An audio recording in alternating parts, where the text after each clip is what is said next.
The Russian twist is a super common core exercise that I see a lot of people use, but a lot of people miss a lot of the benefit from it and mostly end up lighting up their lower back because of a few simple mistakes.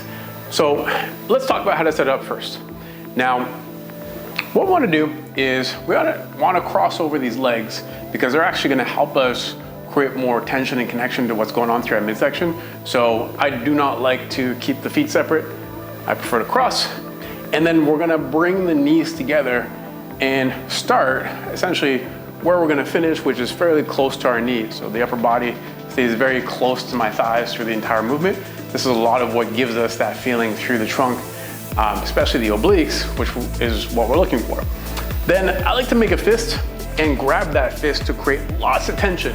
So I'm pulling my shoulders down, making a fist, squeezing those hands together. And then from there, I'm ready to hover the feet off the ground. Once I got my hover, I'm going to rotate off to one side, only as far as I can go without losing my middle position. Come back to the center, twist off to the other side. And the whole time, I'm trying to keep my legs steady and I'm fighting for that position because that's what gives me the most feeling through the core musculature, through the abdominals, through the obliques, which is exactly what we're looking for. Now, the harder you squeeze the fist and the more you squeeze the legs together, the more connection you're gonna have to your trunk. Some people feel this in the lower back. The main reason somebody's gonna feel this in the lower back is usually because they get too far away from their thighs during the movement. So if we start close and we stay up here, then we're gonna feel lots of work through the midsection, especially as we rotate.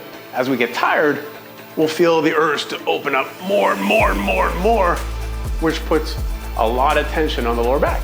And so the easiest way that you avoid making this a lower back exercise rather than a abdominal and oblique exercise is just gonna be to stay close to your thighs and keep the knees together.